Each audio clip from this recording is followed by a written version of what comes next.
Hello everyone, welcome to my YouTube channel. My name is Christine Rodriguez, and so for those of you that don't know me, I do have a podcast called AstrologyNow podcast where I talk about Vedic astrology, I do new moon, full moon forecast, and talk about other astrological ongoings. I created this YouTube channel with the intention of creating a platform and resource for my listeners to come and get a visual representation of what I'm talking about. Astrology can be a very visual thing. Sometimes when we're talking about transits or house rulers, it's like the what goes where, the who does who. So it's helpful to have something to look at and see. And so if you found this video through YouTube, welcome. And if you've been a listener for Astrology Now podcast, it's so nice to have you. Welcome. And so my intention with this video is to help you understand a little bit more about the houses. This is going to be a video set up for beginners. And so if you are a novice or an expert in astrology, this video is probably not going to be super helpful for you. But who knows? You might learn something new or see something you haven't seen before. This video is going to be all about the houses. I'm going to be showing you how to begin to read a North Indian chart. Okay, so I'm going to pull up a North Indian chart. Keeping in mind there's a South Indian chart in Vedic astrology and a North Indian chart. We're going to be looking at a North Indian chart. This was the style of chart that I was taught on, and it's the style of chart that I teach on. So this is what we're going to do today. Talk about the houses and how to begin reading a chart. And there should be several videos after this, hopefully shedding a little bit of insight into Vedic astrology and how to begin reading your chart. If you do want to see your chart, you can go to my website, innerknowing.yoga, click on chart. There's a chart calculator where you can calculate your individual birth chart and follow along with this video. A few things to keep in mind before reading a chart, things that are going to help expedite this process, is knowing the signs in order. I recommend taking a piece of paper, writing the numbers 1 through 12, and then writing the signs in order. Knowing which number of the zodiac the signs are is going to help you read charts so much quicker than you are now. Knowing that the first sign is Aries, knowing that the 6th sign is Virgo, knowing that the 12th sign is Pisces, okay? 1 through 12 in order. The other thing that's going to help expedite the process of chart learning is knowing which planets rule the signs. And we're going to get into that later on. I don't want to get too rabbit-holey because astrology can get very rabbit-holey very quickly. So we're not going to go into that today. We're just going to talk about the houses, which in and of itself is like a lot of information, okay? But I'm going to go ahead and share the screen of one of my favorite charts to look at. Wow, okay, look at this chart. If you're learning how to read charts, it doesn't make a whole lot of sense. In the future, you'll understand why this chart is so dynamic and amazing. But okay, so starting off, this is a North Indian style chart. Okay, and in a North Indian style chart, the houses are fixed. A common misconception is that people will look at the chart, they'll see the number 12 and think that this is the 12th house. That is not the case. In the North Indian chart, the houses are fixed. This first top diamond is always going to be the first top, it's the first house. The first top diamond will always be the first house. First house is synonymous with Lagna, ascendant, rising, first house. They're all the same. So if somebody says they're ascendant, they're referring to this top diamond. If somebody says they're rising, they're referring to this top diamond. If they say they're Lagna, it's the top diamond. That first diamond is always going to be the first house. You'll then count counterclockwise in the North Indian chart. So this is the first, this is the second. This is the 3rd, 4th, 5th, 6th, 7th, 8th, 9th, 10th, 11th, and 12th, okay?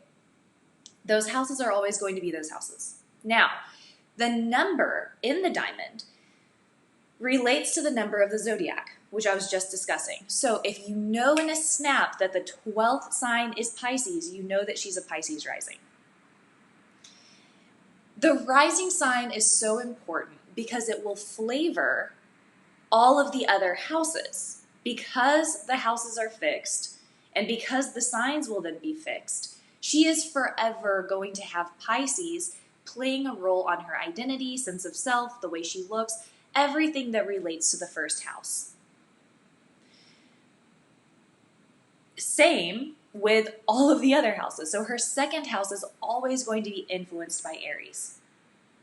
So all of the qualities of the second house, which are finances, voice, the type of food you like to eat, early family life, it's always going to be flavored by the sign of Aries. This is why the rising sign is so crucial and important. So if you don't know the time of your birth, we can still do a lot with your chart.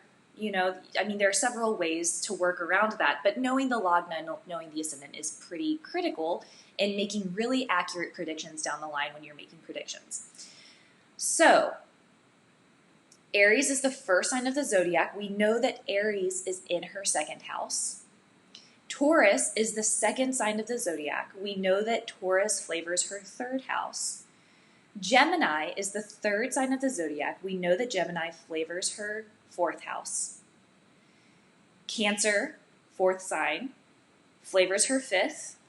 Leo, fifth sign, flavors her sixth. Virgo, sixth sign, flavors her seventh. Libra, seventh sign, flavors her eighth. Scorpio, eighth sign, flavors her ninth.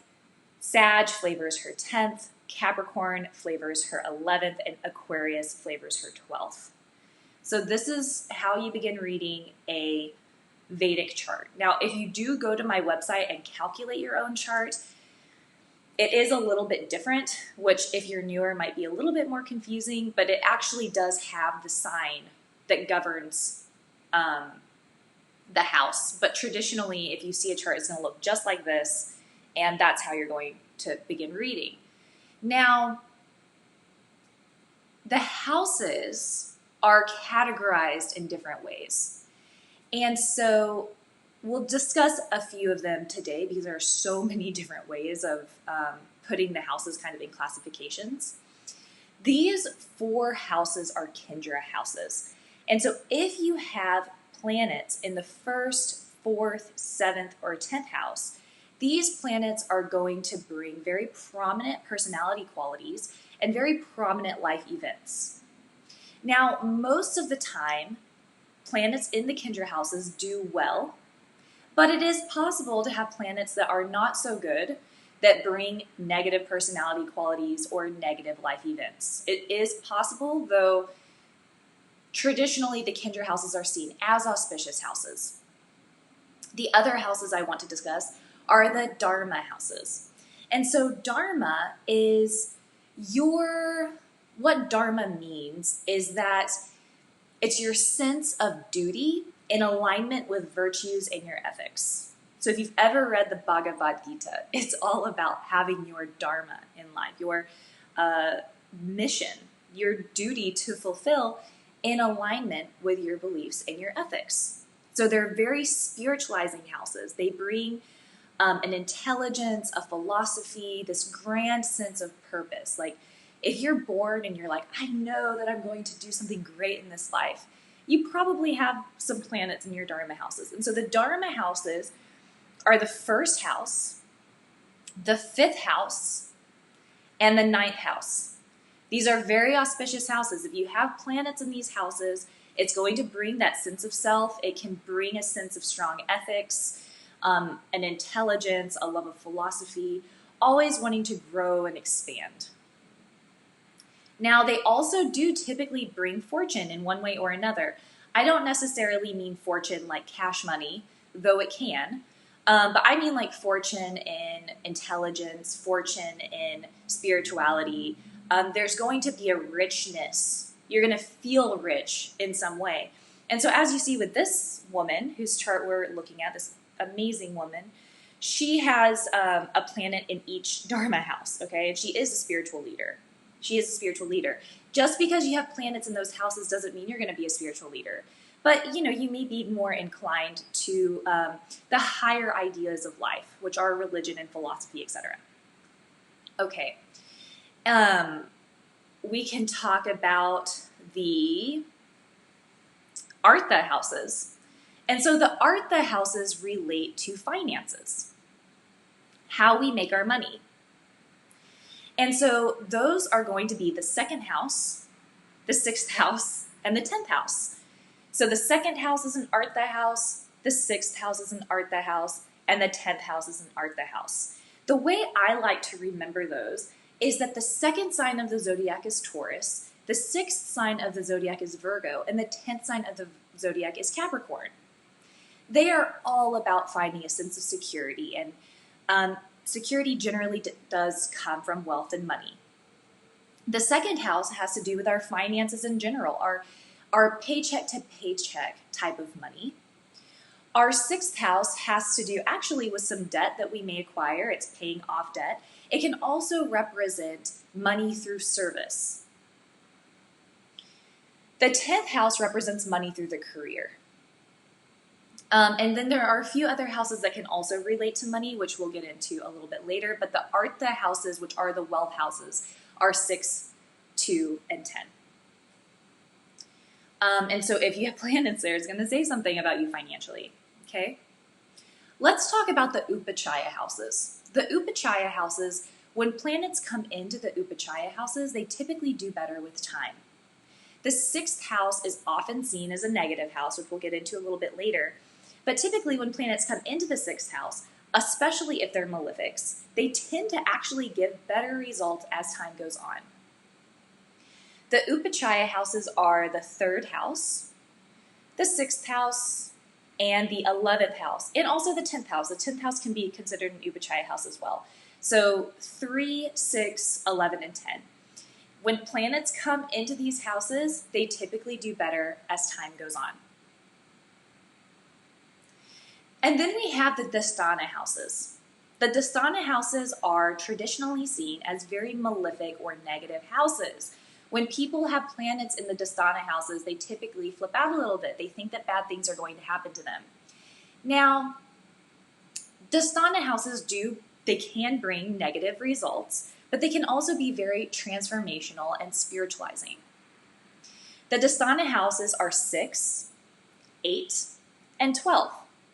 And so the 6th house is about obstacles, overcoming obstacles, enemies, opposition. It can be your day-to-day work life and your coworkers. Now, it's also the house of pets and the house of service to others.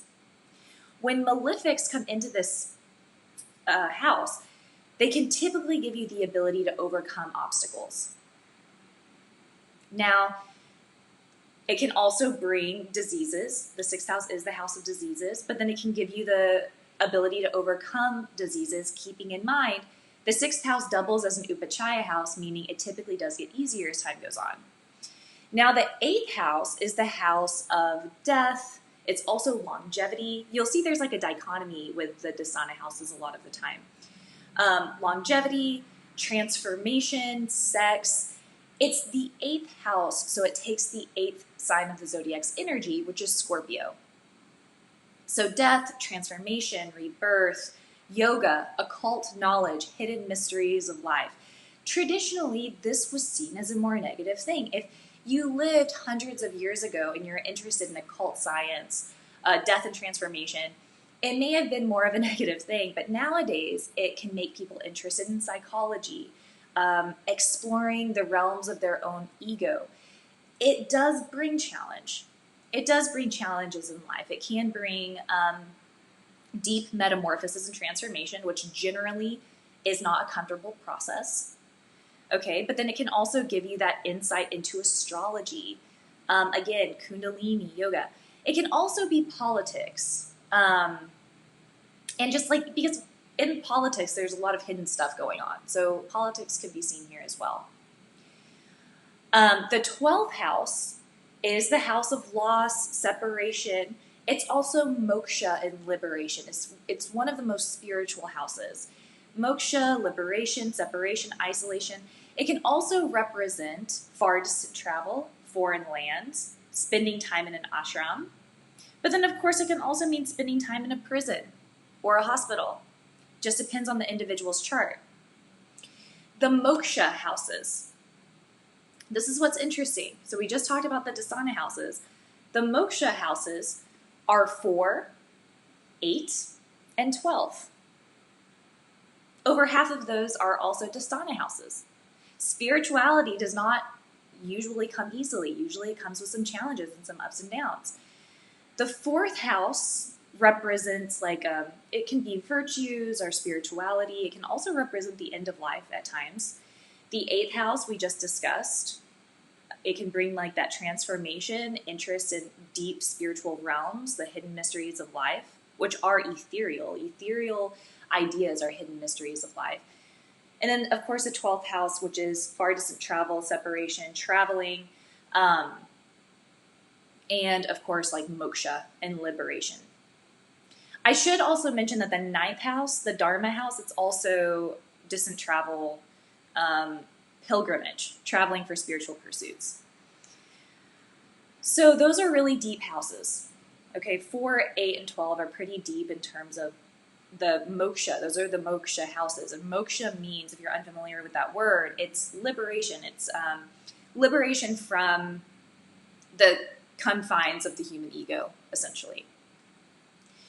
And she's got an exalted Saturn, which we'll learn later. And then, of course, she has Mars and Rahu, so she's got pretty powerful moksha houses going on. And then, of course, we have the Kama houses. And then we'll end after this. I'll talk about the Kama houses, and then we'll move on to some other topic in some other video. The Kama houses are 3, 7, and 11. And so the third house is about your brothers and your sisters. It can be your neighbors. The Kama houses are all about relationships. So the third house is your brothers and sisters, your neighbors, like the earlier relationships that you build. The 7th house is the house of marriage and partnership. It can also represent business partnership, serious relationships that often involve some sort of contract. So if you make a contract with your marriage partner or your business partner, it's solidifying a relationship, okay? The 11th house, it expands all relationships. So we kind of like mature as we move through the houses. 3rd is siblings, 7th is marriage partners. 11th is organizations and communities, our network circles. Making connections in a broader community, our close friends. Now, the 11th house is also our hopes and our wishes, and big financial gains. Really big financial gains can be seen from the 11th house as well.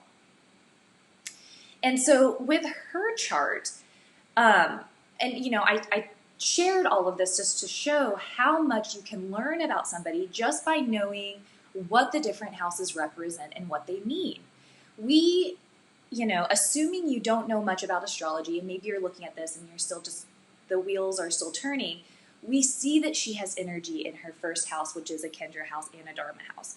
We see she has energy in the 2nd house of her voice and communication, the 3rd house of brothers and sisters, but it's also mass communication, speaking, creativity, short distance travel. Jupiter is in the 5th house, which is a Dharma house again. She has all of this energy in these spiritualizing houses. And so if you can just learn what the houses represent and what the houses mean, it's going to give so much insight into a chart without even really knowing necessarily anything else about reading a chart. So really solidify the meanings of the houses. And then, of course, this is a very broad representation. Each of the 12 houses has very specific meaning. And so I'll go over those really quickly just to give you, a little bit of an understanding if you are following along and you are newer to astrology. The first house is yourself. It can be your physical body. It's really how you identify. The 2nd house is finances. It's your speech. It's how you communicate. It's your early childhood life. It can also be smaller assets like gemstones, jewels, your iPhone, like smaller assets, okay? The 3rd house is creativity. It's communication. It's advertising. It's like our hobbies. And it can also relate to our public speaking. And also our courage, our charisma. The 4th house is fixed assets. So your car and your home, it represents your mother and your inner happiness. The 5th house is also creativity. It can be writing novels. performing, dancing, children, creativity. I think I said that already. Children is one of the highest manifestations of our creativity. What else with the fifth house? It can be the stock market, speculative gains. The sixth house is death and disease. It's obstacles, oppositions. It's also having the ability to overcome all of those things, and also service to others and animals. This is important. And allergies. That's a big one. Seventh house is relationships and business partners who we're going to marry, the type of people we're attracted to. The eighth house is sex, transformation, death, metamorphosis, occult sciences, the hidden realms of life. To keep it simple, the eighth house is really deep. It's the realms of our psyche that psychologists investigate, okay? The ninth house is pilgrimage, traveling for spiritual pursuits. It's our spirituality, our ethics, and our virtues. It's our father. It relates to our father, our relationship to gurus or teachers, higher knowledge, philosophy. I should say that the fifth house is also the house of intelligence. Okay, if you have planets there, it's probably going to show someone who's a smart cookie. 10th house is our career, our business, how we appear to the outer world. It can also represent the government and our association with the government. It's also a very authoritative house. So when planets come into the 10th house, it shows our ability to complete our ambitions, our ability to go out in the world and make things happen. Now, the 11th house is our hopes and our wishes and our ambition. It's what we aspire to do in this life. It's also big, massive gains. It's friendship. It's community and network circles. The 12th house is the Moksha. It's the house of Moksha, liberation. It's also very creative. Next world creativity. It's also separation, isolation, a very spiritualizing house. So that's to keep things quite simple. I hope that was helpful. If you're watching more of these videos in the future, I'm definitely going to refer back to this chart. Again, this is one of my favorite charts to look at. So I hope that this was helpful. I hope you learned something new. If you want to schedule a reading with me, you can email me at astrologynowpodcast@gmail.com. You can visit my website, innerknowing.yoga, and schedule yourself. Please follow Astrology Now's Instagram, AstrologyNow_podcast, and on Twitter, AstrologyNow_. Again, my name is Christine Rodriguez. Thank you so much.